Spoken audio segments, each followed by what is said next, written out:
Em nome da ONG Futuros Workshop Bulgária, em Rabotunice Budapest, Bulgária, gostaria de dar as boas-vindas ao senhor embaixador de Portugal em Sófia, senhor Luís Almeida Ferraz. Obrigado. A nossa entrevista hoje será realizada na oficina da Câmara de Indústria e Comércio, em Varna. Agradecemos ao senhor Ivan Tabakov, o presidente da Câmara, que gentilmente se deu o espaço. Neste ano, finalizamos a primeira fase do projeto O Futuro da Bulgária, que inclui diversas palestras, entrevistas e discussões sobre as prioridades futuras do nosso país. Nessas discussões participaram pessoas de diferentes posições sociais e com distintas visões políticas. Um dos nossos maiores objetivos é ajudar a traçar as prioridades unificadoras para o desenvolvimento futuro da Bulgária. Nós descobrimos que uma das principais preocupações na maior parte da opinião da nossa sociedade está voltada para o desenvolvimento social sustentável. Desta maneira, neste ano começamos uma série de entrevistas com políticos, diplomatas, representantes de ONGs internacionais com foco sobre as questões do desenvolvimento sustentável e as oportunidades de intercâmbio nessa área. Muito obrigado por aceitar o nosso convite e vamos começar então as perguntas. Senhor embaixador, o conceito de desenvolvimento sustentável é muito amplo e dá margem para muitas interpretações, mas de uma maneira geral se caracteriza pela satisfação das necessidades dessa geração sem comprometer as gerações futuras. Na sua opinião, o que é desenvolvimento sustentável e quais são as reais necessidades da nossa geração? O desenvolvimento sustentável, que é hoje um tema dominante nas diversas organizações internacionais, e nomeadamente na União Europeia, parece ser uma alternativa à dicotomia antiga entre esquerda e direita. E parece definir, ainda não uma ideologia, mas parece definir um novo caminho. Um caminho que toma em consideração 3 ou 4 aspectos essenciais: o ambiente, a sociedade, a economia e também a cultura. São de facto temas, é de facto o grande desafio que se coloca a uma sociedade de consumo como a nossa. A Bulgária não escapa a essa faceta. A Bulgária tem outros problemas adicionais que têm a ver com a própria transição de um regime centralista para a democracia, tem desafios importantes que são a definição de uma sociedade capitalista, de uma economia de mercado, reformas estruturais importantes que as outras sociedades europeias já fizeram e que têm que fazer, nomeadamente a reforma do sistema judicial. Portanto, há determinadas atrofias que ainda estão na sociedade búlgara que têm que ser resolvidas antes de chegar ao conceito clássico de desenvolvimento sustentável. Mas essas reformas integram-se também naquilo que será o desenvolvimento social sustentado da Bulgária. Ok. Vou colocar uma questão dentro disso. Esse desenvolvimento sustentável está preparado para esse novo momento político que vive o mundo hoje, como os Estados Unidos, que é o que dita a política mundial, como presidente, vamos dizer, não sei se eu posso chamá-lo de fascista, não sei se é a palavra correta, mas mais voltado para esse lado. E será que isso vai prejudicar esse desenvolvimento sustentável? Eu não entraria nisso. Eu acho que o mundo hoje em dia atravessa... E isso, por acaso, o desenvolvimento sustentável é uma consequência desses problemas que o mundo atravessa. A sociedade de consumo atingiu um nível inigualável em relação ao passado. E por isso, daí que as preocupações ambientalistas sejam uma constante do desenvolvimento sustentável, no sentido de conseguir harmonizar diferentes frentes que no passado não eram prioridade. Porque de facto estamos hoje temos preocupações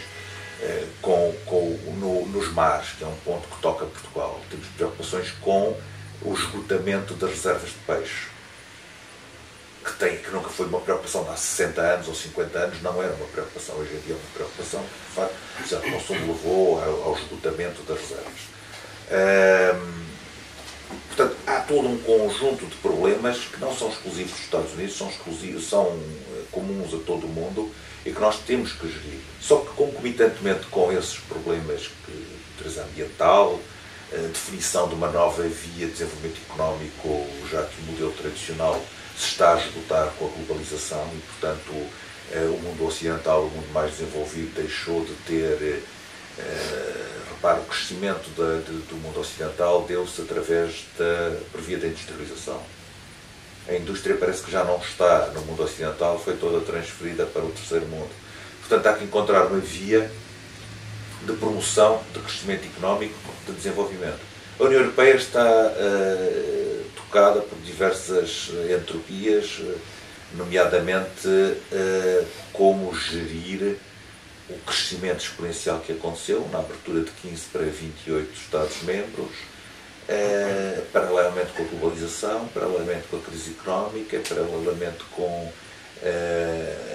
repare, a União Europeia era um clube de ricos e hoje é um clube que tem ricos e que tem pobres e que tem remediados e, portanto, tem que gerir também essa relação. E depois também há as relações de natureza de política internacional, de geopolítica.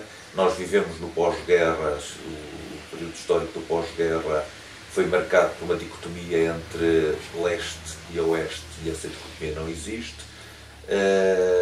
Ou durante muito tempo não existiu, agora parece emergir, parece que os Estados têm necessidade de um outro inimigo, parece emergir a Rússia como contrapoder. Portanto, todos estes aspectos, aliados naturalmente à utilização exaustiva dos recursos humanos, falência de alguns modelos de desenvolvimento, como por exemplo aquele que opunha a direita e a esquerda, como eu disse, a social-democracia que hoje atravessa uma crise profunda, o socialismo democrático, a social-democracia atravessa uma crise profunda no mundo ocidental, veja as derrotas sucessivas, a emergência dos nacionalismos, tudo isso tem a ver com... é um conjunto de problemas que se entrecruzam e que põem em causa, em xeque, o modelo tradicional, bipolar, sustentado no desenvolvimento industrial, na indústria automóvel, que marcou o pós-guerra, preocupações de natureza social. Hoje em dia essas preocupações e a proteção social é posta em causa com os novos modelos económicos. Portanto, isso são aspectos que tocam as sociedades contemporâneas e particularmente as sociedades ocidentais. Portanto, não sei se os Estados Unidos por si são a ameaça ou são o perigo ou possam impor em causa, apesar, nomeadamente, de posições mais radicais como a retirada dos Estados Unidos do Acordo de Paris, alguns comentários que o Presidente norte-americano tenha feito relativamente à questão da proteção do ambiente, da poluição, todos estes aspectos, evidentemente que podem definir uma política, mas também pode ser um comentário circunstancial sem continuidade futura.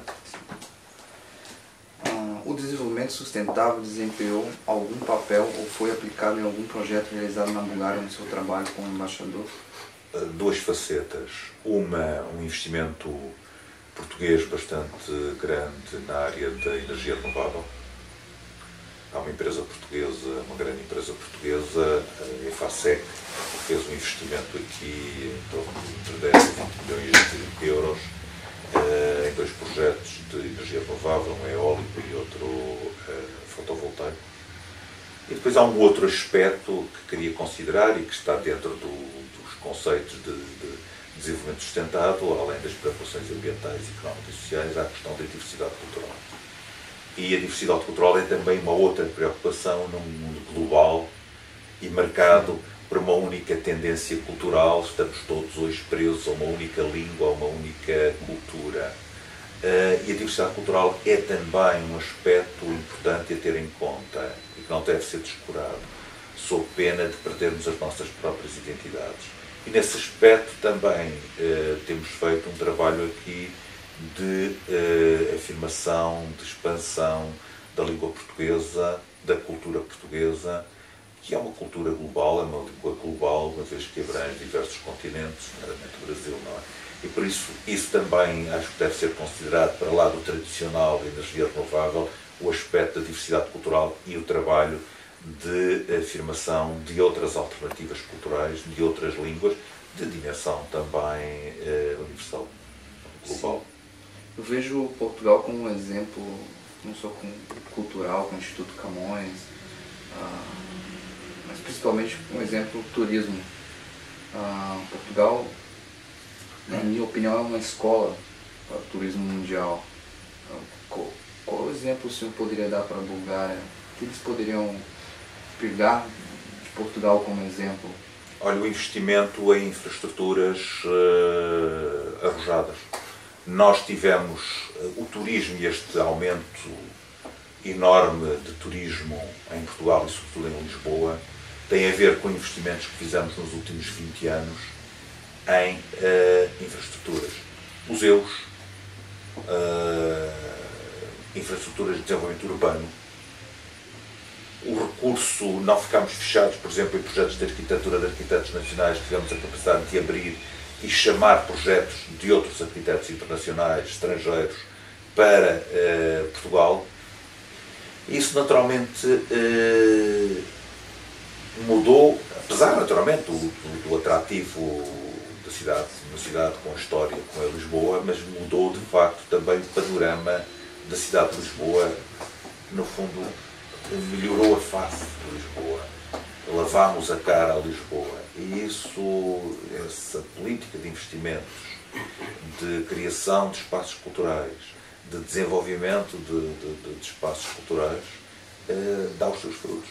E a par com isso tem a restauração, tem a hotelaria, tem os cafés e naqueles pequenos, e a recuperação dos bairros tradicionais, que se estão a transformar também em residências turísticas, dentro daqueles programas informáticos que há para encontrar alojamento, não seja o hotel tradicional. Isso também tem contribuído, consequentemente, para a renovação do tecido urbano, particularmente nos bairros tradicionais. Eu disse isto este ano, numa conferência da Faculdade de Arquitetura de Sófia. Trouxemos cá o diretor do Museu da Arquitetura e fiz uma intervenção em que defendia precisamente a necessidade da Bulgária se abrir à influência de outros arquitetos, à influência externa, de forma a contribuir para mudar e melhorar o tecido urbano das grandes cidades, nomeadamente de Sófia, no caso concreto, e também podemos dizer em relação a Varna, ou Burgas, ou a Plovdiv, criando espaços arrojados, lavando a face dessas cidades. A lição que poderemos tirar do que foi feito, por exemplo, em Lisboa ou no Porto, para falar das grandes cidades de Portugal. Isso aplica também na preservação do patrimônio, né? Porque eu vejo Portugal, novamente, um exemplo quanto à preservação. Sim, é uma consequência, uma coisa traz a outra. O crescimento, como lhe disse, o crescimento da procura do turismo implicou nova oferta. A nova oferta implicou recuperação de bairros históricos, de edifícios mais tradicionais, nos bairros históricos de Lisboa, por exemplo, ou do Porto. E isso é uma consequência precisamente da abertura ou do aumento da procura turística. No que se refere a recursos naturais e humanos, o senhor vê semelhanças entre a Bulgária e Portugal? Vejo, por exemplo, uma população búlgara, uma população eminentemente mediterrânica, portanto muito acolhedora, muito afável, que corresponde ao modelo tipo das populações mediterrâneas, da área mediterrânica, no qual se insere Portugal, apesar de ser dentro da Europa um país mais atlântico, mas insere-se nesta geografia mediterrânica. Fisicamente a Bulgária tem uma vantagem sobre Portugal, não está tão densamente ocupada pelas populações, porque a população búlgara tem vindo a crescer e, portanto, tem espaços verdes mais amplos e as suas cidades têm maior capacidade de crescimento. Mas, nesse aspecto, a Bulgária é um país que tem grande potencial turístico, é um país que tem paisagem de montanha, tem praias e portanto, tem uma vantagem sobre Portugal, tem um turismo de inverno, pode ter um turismo de inverno, tem instâncias de ski. Penso é que a Bulgária precisa de recuperar um bocadinho, algum atraso em relação a Portugal na área da formação. E é preciso fazer um investimento grande na Bulgária na formação. Formação de técnicos, formação de agentes turísticos, que tornem a oferta mais profissional, mais agressiva e, portanto, consiga competir, porque a Bulgária tem uma vantagem em que tem custos mais baixos até do que em Portugal. Dentro disso, acho que é uma pergunta interessante. Hoje tem voos diretos da companhia nacional, né, para Lisboa. Até onde eu sei, a partir de janeiro terá mais uma companhia fazendo voos diretos. Sim. Portugal, como Portugal está vendo isso? Olha, devo dizer que é uma vitória de uma promotora turística búlgara, é a Elfi Tours, aliás fundadora da Câmara de Comércio Bilateral, que apostou sempre em Portugal como um mercado, como um destino turístico. Nós apoiámos sempre, a Embaixada apoiou sempre, e depois, naturalmente, surgiu o reconhecimento por parte da Bulgária de Portugal como destino turístico. O que foi uma surpresa para os operadores turísticos portugueses, devo dizer, e para o turismo de Portugal. Eu insisti sempre que havia um interesse no desenvolvimento do mercado de turismo búlgaro, e Portugal foi apanhado de surpresa. Devo dizer que a experiência do voo direto, que tem funcionado de abril a outubro, portanto, para apanhar a época alta, nunca viajei, isto começou ano passado com um voo, este ano passou a haver 2 voos semanais, nunca viajei num avião que não fosse completamente cheio. E isso reflete o interesse crescente dos búlgaros para com Portugal. Existe uma identificação entre os búlgaros e os portugueses, existe uma relação de grande proximidade, apesar da distância, de grande afinidade entre búlgaros e portugueses. Não é conversa, é uma realidade factual.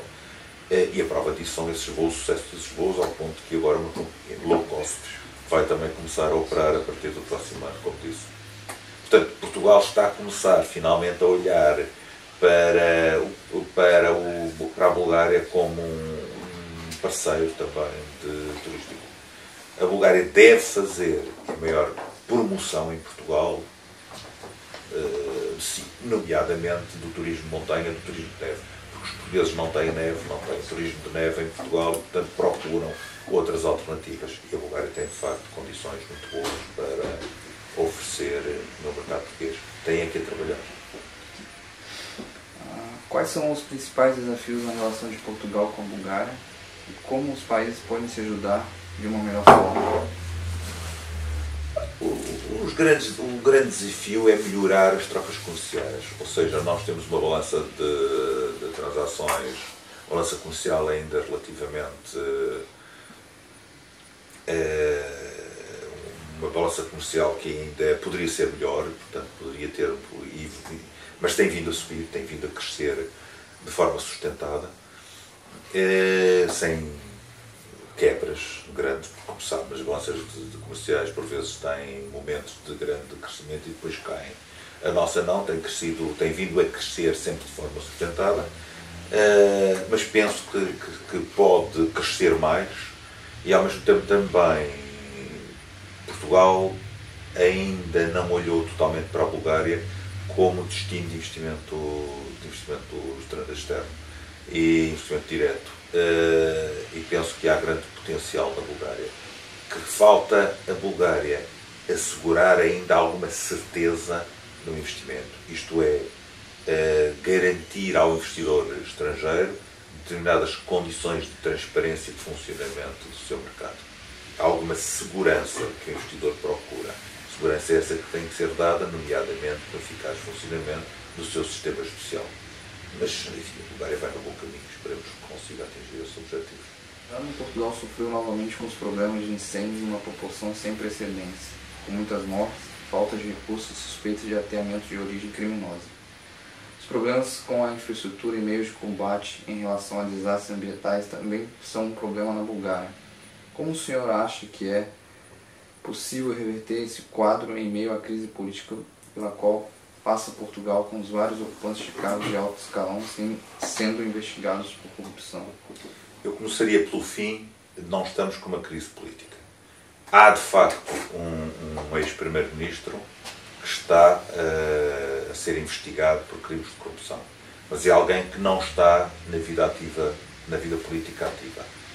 É uma situação diferente. Neste momento temos um governo estável, tem um apoio maioritário no Parlamento e provavelmente, em política é muito difícil fazer futurologia, mas a legislatura vai até 2019, estamos a meio da legislatura e, portanto, muito provavelmente chegará ao fim da legislatura, já que os indicadores económicos em Portugal são bastante positivos, estamos a atravessar uma fase boa, relativamente boa, depois da crise recente, é assim uma crise económica recente. Do ponto de vista político não há crise, há estabilidade, as instituições estão a funcionar, existe uma relação de boa complementaridade entre o Governo e o Presidente da República, que pertence a outra família política, mas as têm funcionado em boa complementaridade. Portanto, não há crise política. Há, de facto, investigação, num caso sem precedentes, de um Primeiro-Ministro que é acusado de corrupção. Mas também há uma prova de que Portugal tem um Estado de Direito, e tem uma justiça que funciona, porque conseguiu pôr um Primeiro-Ministro, não sei se ele é acusado, se ele é culpado ou não, estamos em fase de investigação. Mas não tem problema em abrir uma investigação criminal contra um antigo Primeiro-Ministro e líder do atual partido que está no governo. Portanto, aí há as coisas funcionam. Quanto aos incêndios, de facto, conjugam-se vários problemas e que deram origem ao incêndio. Por um lado, um período de grande seca e de muito calor, um calor que se prolongou até outubro, anormalmente,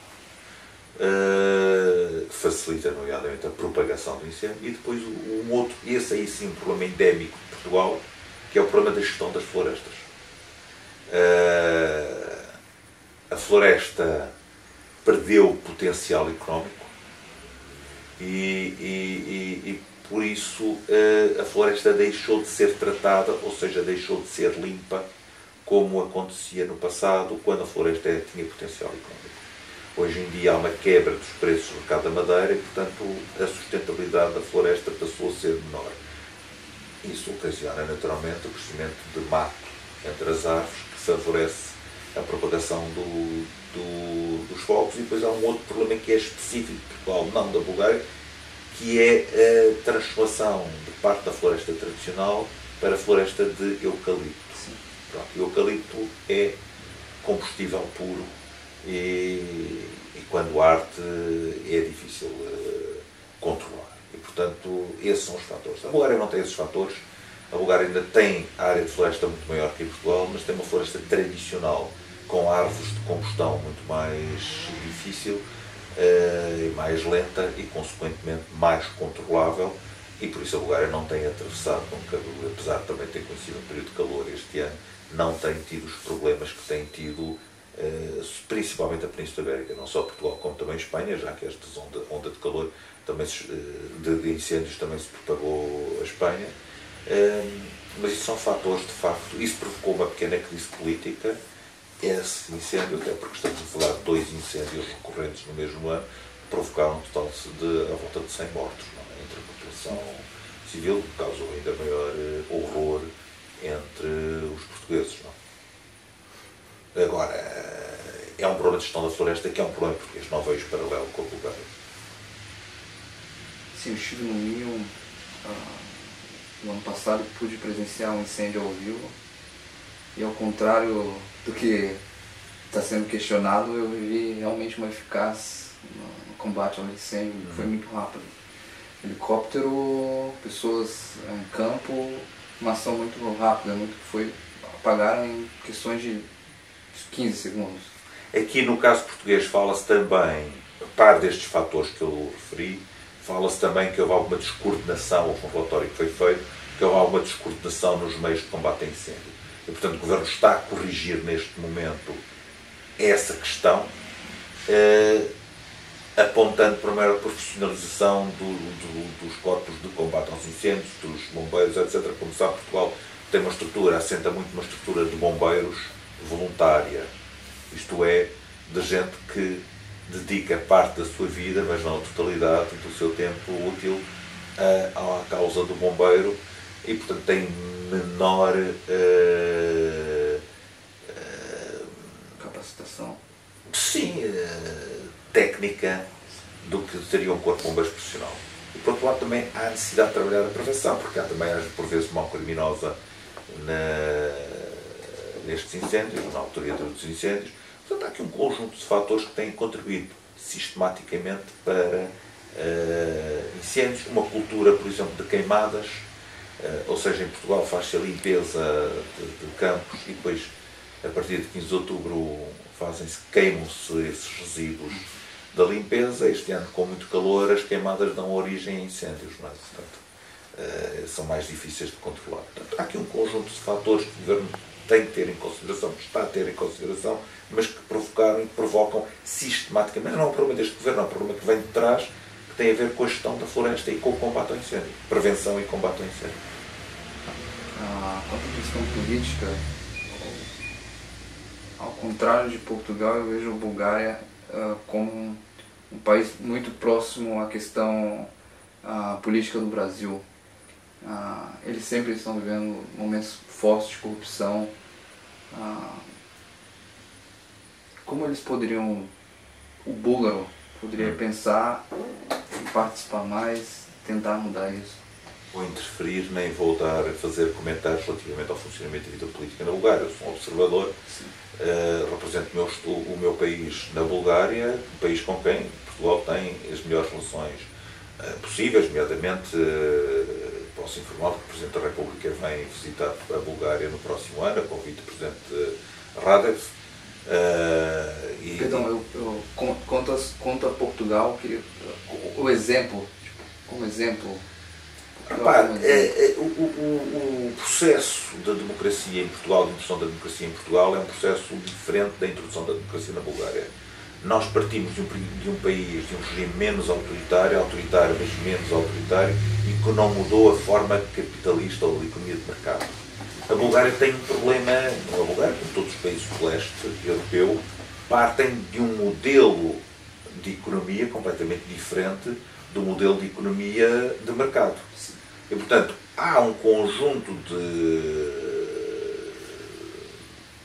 distorções na Bulgária mais complexo do que Portugal teve no seu período de transição. Portugal, na verdade, teve um problema grave que a Bulgária não tem, que era a descolonização.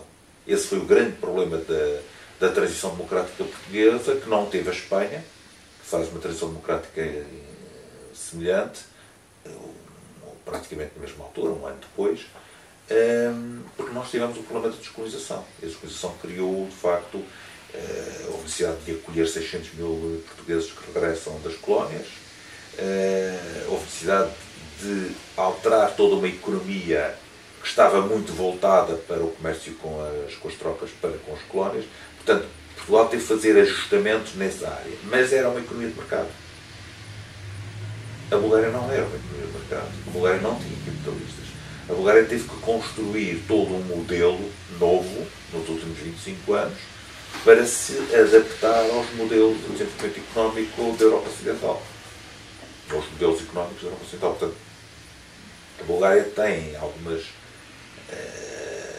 alguns problemas adicionais para resolver e que está a resolver, e nomeadamente tem que assegurar a independência dos poderes, nomeadamente do poder judicial.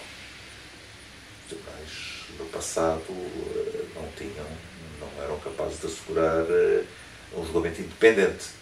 Portanto, todos esses fatores a Bulgária está a levar, e são dores. Os problemas que a Bulgária tem são dores de crescimento, que têm a ver com a transição democrática, que tem sido lenta e dolorosa, com custos graves para a população búlgara, que ainda continua a viver num limiar abaixo da média europeia.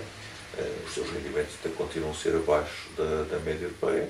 E, portanto, mas que paulatinamente vai conseguindo e vai ter, e a Bulgária tem ritmos de crescimento superiores aos da média europeia. Agora, a Bulgária tem que está a fazer todo um processo de transição de uma economia centralizada para uma economia liberal, fomento da iniciativa privada, a criação de uma economia de mercado. Tudo isso leva o seu tempo e tem naturalmente distorções que precisa de corrigir e que muitas vezes não são fáceis. Portugal, no ano de 2017, registrou uma das piores secas na história do país. É possível que ainda mais regiões e países do sul da Europa vão enfrentar esse problema no futuro. O senhor pensa que será necessário tomar medidas preventivas em conjunto com outros países a fim de reduzir os estragos causados pelas secas? É sim, neste momento eu vi aqui há pouco tempo uma fotografia em que a fonte do Rio Douro, que é um dos principais rios de Portugal e um dos principais rios de Espanha, estava seca. De facto, eu não me lembro de calor até tão tarde. Eu estive em Portugal em outubro e as pessoas estavam com as roupas que usaram em agosto, quando eu estive lá de férias. Portanto, não vi alteração nenhuma comportamental. Agora, não sei se isto é pontual ou se de facto corresponde a uma tendência. Se corresponde a uma tendência, de facto, há causas que têm que ser corrigidas. Sob pena de a Europa conhecer uma alteração profunda do ponto de vista climatérico. Não sei se está associado ao famoso buraco do ozono, se está associado aos problemas da natureza estrutural, se é circunstancial. Mas a verdade é que este ano a seca foi muito grave. E de facto, se continuar, se persistir, no próximo ano terá consequências muito graves para Portugal e para a Espanha e para os países do Sul. Marrocos para cima, que não é possível alastrar por parte significativa da Europa. A Europa meridional. Considerar que isso não perda? Não, penso que cada um tem que dar um contributo e penso que a minha sucessora dará continuidade e será, penso que ganhamos sempre todos. E é sempre bom fazer uma renovação e a rotação. Outras ideias, outras abordagens. E, portanto, esse é um dos atrativos da minha profissão, é que não nos eternizamos nos lugares e a rotação é sempre positiva. E, portanto, penso que... E são criadas as estruturas para que a própria existência do Instituto de Camões na Bulgária, para que as coisas ocorram sem sobressaltos e não estejam dependentes da maior ou menor apetência de quem está à frente do cargo para a promoção ou desenvolvimento de determinadas áreas de cooperação. Você tem uma língua chinesa do coisa? Não, o senhor já respondeu a essa pergunta, o que vai acontecer na área de cultura proximamente. Esperemos brevemente apresentar uma programação. Estamos agora em contacto com a Câmara de Varna e queremos apresentar um programa, algumas atividades de natureza culturais. Para o ano serão meia dúzia e esperemos que depois vá crescendo. É preciso começar e depois ir desenvolvendo progressivamente. Muito bem. Obrigada. Muito obrigado. Agradecemos muito. Muito obrigado. Nós que agradecemos. Um prazer.